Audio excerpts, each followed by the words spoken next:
Assalamu alaikum. You are watching Creative English Learners, online platform that has been created by Hafiz Mahmood Mohudin, and he is the CEO of this platform. Sir Mahmood is an English lecturer in Superior College and University. अस्सलाम वालेकुम दोस्तों, आज की video बहुत ही ज़्यादा interesting होने वाली है क्योंकि आज की वीडियो में हम वुड का इस्तेमाल करेंगे। दोस्तों, जो मेरी वीडियो पुरानी वीडियो जो देख रहे हैं उनको पता होगा कि हम जो है वो मॉडल वर्ब की सीरीज़ कर रहे हैं, जिसमें आज हम करेंगे वुड का इस्तेमाल, यूज़ ऑफ वुड। वुड कहाँ कहाँ इस्तेमाल होता है, इसके मुख्तलिफ हम जो है वो यूजेज को आज पढ़ेंगे। तो इस वीडियो के आखिर तक हमारे साथ जुड़े रहिएगा ताकि ज़बरदस्त तरीके से आप वुड का इस्तेमाल कर सकें। देखिए दोस्तों, वुड जो है बेसिकली एक मॉडल वर्ब है, और मॉडल वर्ब ऐसे वर्ब होते हैं जिनमें काम का होना भी बाकी होता है। हम सिर्फ और सिर्फ काम, या तो हम सजेशन देते हैं, या तो हम किसी को नसीहत करते हैं, या फिर ऐसी बात कहते हैं जो अभी होना बाकी होती है। इस तरह के वर्ब को हम मॉडल वर्ब कहते हैं। और मॉडल वर्ब के बाद सबसे पहले फर्स्ट फॉर्म ऑफ वर्ब का इस्तेमाल होता है। देखिए, वुड का इस्तेमाल, वुड का मतलब क्या है? वुड का मतलब होता है गा गे गी। वुड का मतलब क्या होता है? गा गे गी। वैसे ही जैसे विल का मतलब होता है। विल की ये दूसरी फॉर्म होती है। विल की ये दूसरी फॉर्म होती है। दूसरी फॉर्म से मुराद ये है कि सेकंड फॉर्म जो है हमेशा माजी में इस्तेमाल की जाती है। सेकंड फॉर्म ऑफ वर्ब माजी में इस्तेमाल की जाती है, यानी कि जब हम विल को माजी में लिखना चाहेंगे, यानी कि गा गे गी को हम माजी में बयान करना चाहेंगे, तो उस वक्त हम विल को हटा के वुड लगा देंगे। जैसे कि मिसाल के तौर पे अगर मैं यहाँ पे एक बात करूं कि मैंने यहाँ लिखा है कि विल की दूसरी फॉर्म जो है वो वुड होती है, और हम इसको जब भी माजी में गा गे गी आए या हाल में गा गे गी आए, जैसा कि मैंने लिखा है जब भी माजी में या हाल में लफ्ज गा गे गी आए, तो उस वक्त हम वुड का इस्तेमाल करते हैं। देखिए दोस्तों, हमने बचपन से एक बात पढ़ी है कि जिस वक्त किसी जुमले के आखिर में गा गे गी आएगा तो उसको हम फ्यूचर का जुमला जो है वो कंसीडर करेंगे। जैसे मैं लाहौर जाऊंगा, वो खाना बनाएंगे, वो मिलकर काम करेंगे। तो इस तरह के फिक्रों में गा गे गी आता है तो हम इसको समझते हैं कि ये फ्यूचर का टेंस है। लेकिन दोस्तों, यहाँ पे बहुत ही इंटरेस्टिंग बात मैं आपको बताने वाला हूं कि गा गे गी फ्यूचर में भी आता है, प्रेजेंट और पास्ट दोनों में आता है।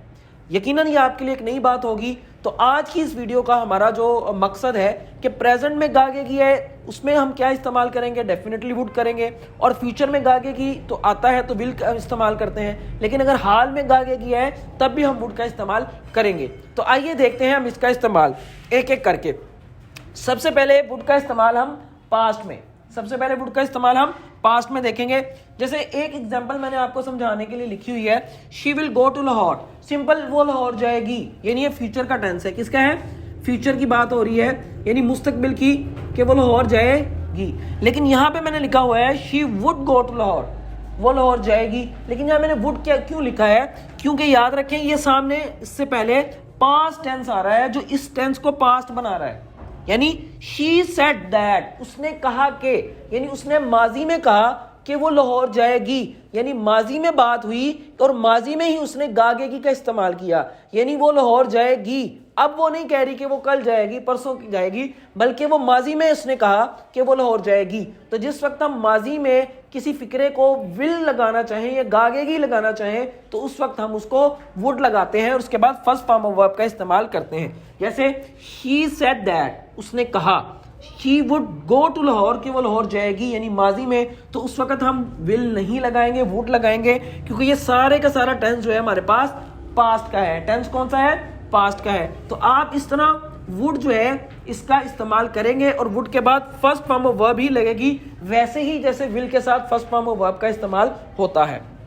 दूसरी एग्जांपल मेरे पास है, आई हैड होप्ड दैट, मुझे उम्मीद थी। आई हैड होप्ड दैट का मतलब है मुझे उम्मीद थी कि शी वुड हेल्प मी, कि वो मेरी मदद करेगी, यानी मुझे माजी में उम्मीद थी कि वो मेरी मदद करेगी। लेकिन अगर हम फ्यूचर में ये कहें तो हम कहेंगे शी विल हेल्प मी, वो मेरी मदद करेगी, होगा वो शायद मेरी मदद करेगी। लेकिन यहाँ पे मुझे यकीन था, उम्मीद थी कि वो मेरी मदद करेगी। यानी माजी की बात हो रही है, तो जिस वक्त भी माजी की बात हो रही हो उस वक्त हम वुड लगाते हैं, उसके बाद फर्स्ट फॉर्म ऑफ वर्ब लगेगी, इसके साथ फर्स्ट फॉर्म ऑफ वर्ब लगेगी। यानी माजी में जब गागेगी लगाना है तब आपने वुड लगाना है। मेरे राइट साइड पे कुछ एग्जांपल्स चल रही होंगी जो आप मजीद इससे आप इंशाल्लाह अपना कॉन्सेप्ट क्लियर कर सकते हैं। जब भी गागेगी माजी में आएगा तो उस वक्त हम विल की बजाय वुड लगाएंगे और फर्स्ट फॉर्म ऑफ वर्ब वैसे का वैसे ही लगेगी जी। तो इसके साथ मैं इसका दूसरा इस्तेमाल आपको बताता हूं। इस्तेमाल जो है वो प्रेजेंट में किस तरह करें। मैंने दो एग्जांपल्स यहां पे लिखी हुई, अली विल बी प्लेइंग और अली वुड बी प्लेइंग, इनमें क्या फर्क है। दो एग्जांपल मेरे सामने हैं, अली विल बी प्लेइंग पहली एग्जांपल और दूसरी एग्जांपल है अली वुड बी प्लेइंग। इनमें इसमें फर्क क्या है। देखें, जिस वक्त मैं विल लिखूंगा, जिस वक्त मैं विल लिखूंगा तो उस वक्त इसका मतलब होगा कि अली खेल रहा होगा।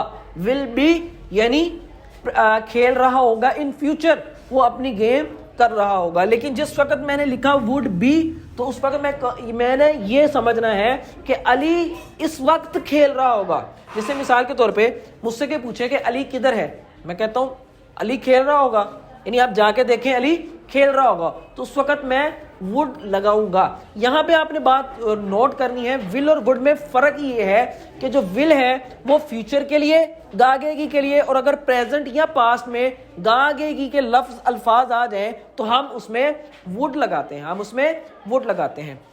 आप इस एग्जांपल से आप समझ चुके होंगे कि विल भी खेल रहा होगा फ्यूचर में, वुड भी अब खेल रहा होगा, अब जाके देखें वो खेल रहा होगा। यानी शी वुड बी पेंटिंग, हो सकता है वो अभी पेंटिंग कर रही होगी, क्योंकि आखिर में गागेगी आया तो इसलिए वुड भी आया, क्योंकि प्रेजेंट की बात हो रही है। अगर फ्यूचर की बात होती तो विल बी आता। यहीं पे ऑफर के लिए इसका अगला इस्तेमाल मैं आपको बताता हूं। ऑफर के लिए, जिस वक्त आप किसी को ऑफर करना चाहते हैं प्रेजेंट में कि आप क्या लेना पसंद करेंगे, आप क्या खाएंगे, क्या करेंगे, तो उस वक्त इस गी के लिए भी आप याद रखें कि आप जो है वो वुड का इस्तेमाल करते हैं। लेकिन इसकी एक स्ट्रक्चर है ऑफर देने के लिए। स्ट्रक्चर क्या है, वट आएगा सबसे पहले, वट के बाद वुड आएगा, उसके बाद सब्जेक्ट और उसके बाद फर्स्ट फॉर्म ऑफ वर्ब आएगी। यानी ये तरीकेकार है। ऐसे फिक्रा जैसे मैं आपको बताता हूं, तुम क्या लोगे, आप क्या लेना पसंद करेंगे, आप क्या खाएंगे, आप क्या पिएंगे। अब इसमें दिखने में तो गागेगी आ रहा है, गागेगी फ्यूचर के लिए आता है, लेकिन हमें पता है कि हम ये उसको ये नहीं कह रहे कि तुम कल क्या लोगे, तुम कल कहाँ, नहीं, हम अभी की बात करें कि आप क्या लेना पसंद करेंगे। यानी मेहमानों को हम कहते हैं अब क्या पिएंगे, यानी अब आप क्या पिएंगे। तो इस तरह की ऑफर के लिए, इस तरह की गागेगी के लिए हम वुड का इस्तेमाल करते हैं। लेकिन चूंकि लफ्ज़ क्या आ रहा है तो उस वक्त हम वुड का इस्तेमाल करेंगे जी। तो देखें, अगर हमारे सामने है व्हाट वुड यू ईट, आप क्या खाएंगे, व्हाट वुड यू ईट, आप क्या खाएंगे। दूसरी एग्जांपल है what would you like to see, आप क्या देखना पसंद करेंगे, आप क्या देखना पसंद करेंगे। व्हाट के बाद वुड और वुड के बाद हमने सब्जेक्ट लगाया, उसके बाद फर्स्ट फॉर्म ऑफ वर्ब लगेगी और उसके बाद आप जो है वो अपने सेंटेंस को मजीद जारी रखेंगे। तो इस तरह आप देखेंगे कि आपके पास ऑफर आ जाएगी। जैसे हम कहते हैं what would you like to do, तुम क्या करना पसंद करोगे। What would you like to play, आप क्या खेलना पसंद करेंगे। तो ये ऑफर्स के लिए भी इसका इस्तेमाल होता है। इसके और बहुत से इस्तेमालात हैं, इंशाल्लाह हम उसको अगली वीडियो में डिस्कस करेंगे। तो उम्मीद करता हूँ आपको ये मेरी वीडियो पसंद आई होगी और जुड़े रहें साहिल इंग्लिश के साथ।